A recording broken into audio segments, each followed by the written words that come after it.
Assalamualaikum warahmatullahi wabarakatuh. Perkenalkan, nama saya Siti Agisna Alfiana, biasa dipanggil Agis.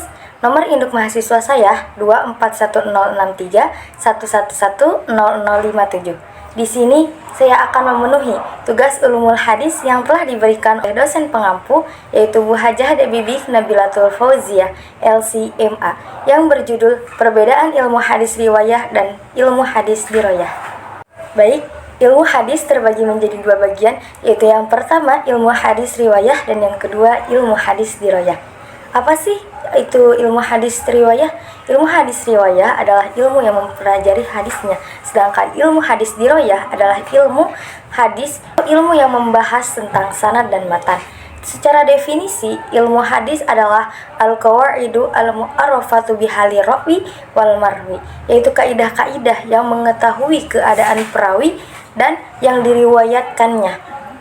Sebelum kita mengetahui apa itu ilmu hadis riwayah dan apa itu ilmu hadis diroyah, alangkah baiknya kita mengetahui apa itu perawi dan apa itu marwi. Perawi yaitu orang-orang yang membawa hadis, menerima hadis, dan menyampaikan berita tersebut dari Nabi, atau bisa disebut sebagai sanad. Yang dalam sanad suatu hadis itu, orang yang mendengarkan hadis dari Nabi, kemudian ia menyampaikannya kepada orang lain, dan orang lain tersebut menyampaikan lagi kepada orang lain. Nah, orang-orang ini disebut perawi. Perawi adanya dalam sanad, tidak ada dalam matan. Terus ada juga marwi.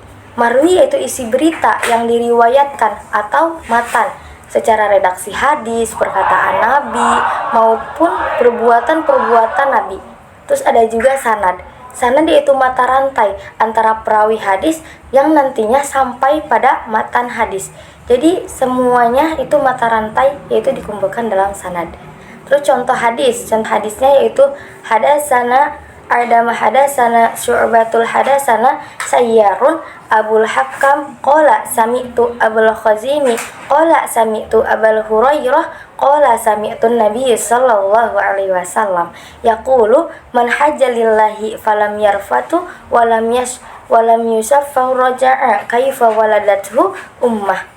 Itu menceritakan kepada kami Adam, menceritakan lagi kepada kami Syu'bah, menceritakan kepada kami Syayyar Abul Al-Hakam. Ia berkata, aku mendengar. Abu Hazim berkata, saya mendengar. Abu Hurairah berkata, saya mendengar. Dari Nabi Muhammad SAW berkata, barang siapa yang berhaji karena Allah, kemudian ia tidak berbuat jima dan tidak berbuat kefasikan, maka ia pulang dalam keadaan seperti hari ketika ibunya melahirkan, atau dalam keadaan suci. Hadis riwayat Al-Bukhari. Berarti telah dijelaskan, itu adalah runtunan dalam hadis tersebut. Dari Abu Hurairah, terus dari Abu Hurairah kepada Adam, dan Adam lagi kepada Syu'bah sampai ke Kanjeng Nabi Muhammad SAW. Dan adapun rukun hadis yaitu sanad dan matan, karena walaupun berbeda tapi saling berkaitan seperti fikih dan usul fikih. Jadi jika ada sanad tapi tidak ada matan maka tidak sah, dan sebaliknya juga jika ada matan namun tidak ada sanad itu juga tidak sah. Terus ada juga ilmu hadis. Yang pertama, ilmu yang membahas di sanad. Ilmu yang dibahas di sanad yaitu apakah orang tersebut adil atau fasik, apakah suka berbohong, dan ilmu-ilmu tersebut membahas juga tentang biografinya, kapan lahirnya, terus siapa gurunya, terus di mana. Jadi di dalam biografi tersebut dirincilah, diperlihatkanlah. Jadi misalkan seperti riwayatkan dari Imam Bukhari dari Imam Ahmad.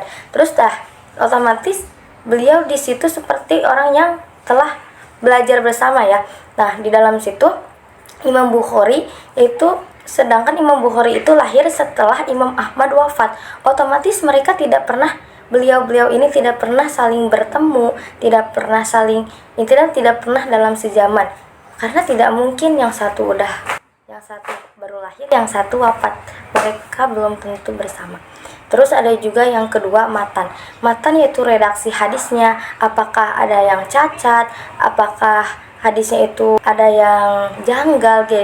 Jadi matannya itu ada periwayatan yang janggal apa enggak gitu. Jadi dilihat terlebih dahulu. Terus ada juga pembagian ilmu hadis. Pembagian ilmu hadis yaitu yang pertama ada hadis riwayah. Hadis riwayah yaitu ilmu yang mempelajari tentang segala perkataan Nabi, perbuatan beliau, periwayatannya, terus batas-batasnya, ketelitian segala redaksinya. Terus redaksi kita bertujuan kepada objek diri Nabi sendiri. Jadi semua yang ketelitian redaksi itu dilihat dari Nabi sendiri. Terus ada juga orang yang meriwayatkan di redaksi tersebut. Sedangkan ketentuan sahih atau tidaknya suatu hadis itu diteliti oleh diroyah. Jadi hadis riwayah itu hanya untuk sanad-sanadnya saja, sedangkan untuk ketelitian apakah itu benar atau sahih atau tidaknya suatu hadis itu ditentukan oleh hadis diroyah. Yang kedua adalah hadis diroyah. Hadis diroyah adalah ilmu yang mempelajari tentang hakikat periwayatan, syarat-syaratnya, terus macam-macamnya, hukum-hukumnya, terus keadaan para perawi dan juga syarat-syarat mereka. Syarat-syarat mereka untuk melakukan tersebut dan juga macam-macam periwayatan.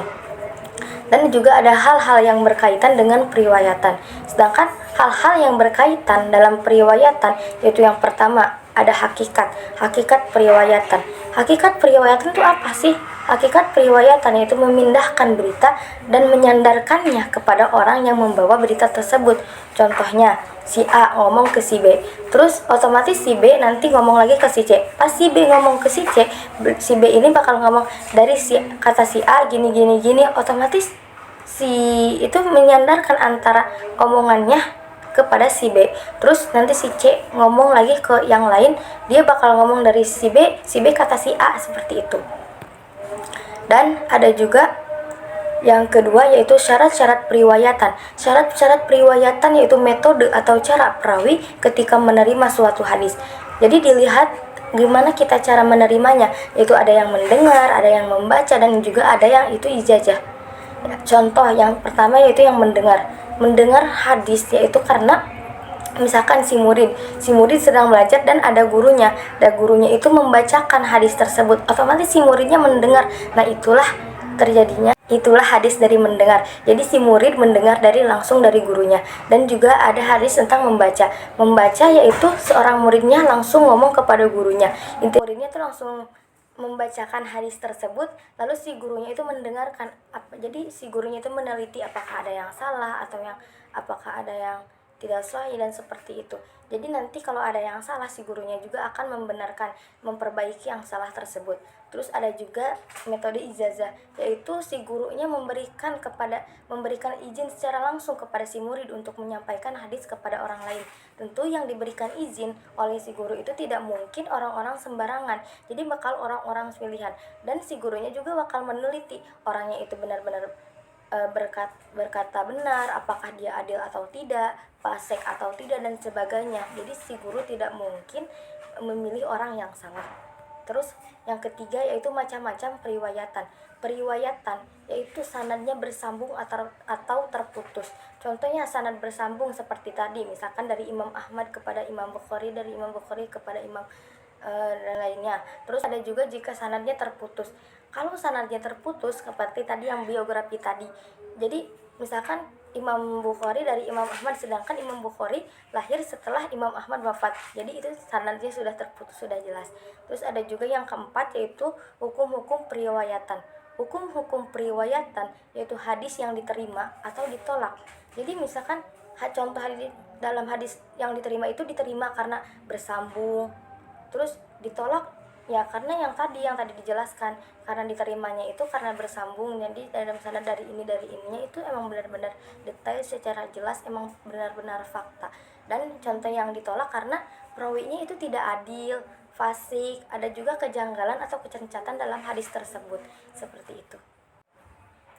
Terus yang kelima ada keadaan para perawi dan syarat-syarat mereka, yaitu bisa berupa sifat-sifat para perawi, yaitu seperti apakah mereka adil atau tidak, mereka fasik atau tidak, dan sebagainya. Terus Dan juga dalam keadaan itu ada juga biografinya, yaitu yang tadi, yang kapan lahirnya, siapa gurunya, dan sebagainya. Dan yang keenam yaitu macam-macam periwayatan. Macam-macam periwayatan bisa dibentukkan pembukuan hadisnya, model bukunya seperti apa. Contoh model bukunya kadang ada yang bentuknya seperti musnad, jami, dan lain sebagainya. Terus yang ketujuh yaitu hal-hal yang berkaitan dengan periwayatan, yaitu hal-hal yang berkaitan dengan periwayatan itu berupa istilah-istilah yang dipakai ahli hadis dalam penelitiannya, yaitu ada yang istilahnya itu seperti khobar, hadis, sunnah, atsar, dan lain sebagainya. Kadang orang yang ingin mempelajari ilmu hadis, mereka harus memahami apa yang dimaksud istilah-istilah hadis tersebut. Jadi tidak sembarangan, tidak asal masuk dan tidak asal kita ingin saja. Jadi kita juga harus memahami istilah-istilah apa saja yang diperlukan dalam hadis tersebut. Terus ada juga diroyah itu kan tadi ya, sama seperti matan. Diroyah itu ada yaitu objek pembahasannya pada penelitian dan sanad. Jadi memfokuskan hanya kepada penelitian dan sanadnya saja. Terus dalam suatu penelitian tersebut juga terdapat muncullah suatu kualitas hadis. Jadi suatu kualitas hadis itu dalam bentuk apakah hadisnya itu bisa diterima atau ditolak. Jadi balik lagi ke awal. Jadi kenapa adanya hadis riwayah itu harus dilihat dari kualitasnya tersebut. Terus adanya hadis riwayah itu tidak bisa lepas dari hadis riwayah dan diroyah. Jadi antara hadis riwayah dan diroyah itu saling berkaitan. Jadi walaupun satu, maksudnya walaupun berbeda-beda, intinya tetap saling bersatu gitu. Jadi walaupun berbeda tapi saling membutuhkan, saling mendampingi dan saling membutuhkan dan menyempurnakan satu sama lain. Seperti misalkan riwayah yaitu fikihnya dan diroyah yaitu usul fikihnya. Cukup sekian yang dapat saya sampaikan, kurang lebihnya mohon dimaafkan. Terima kasih kepada semuanya yang telah meluangkan waktunya untuk menonton video saya. Wassalamualaikum warahmatullahi wabarakatuh.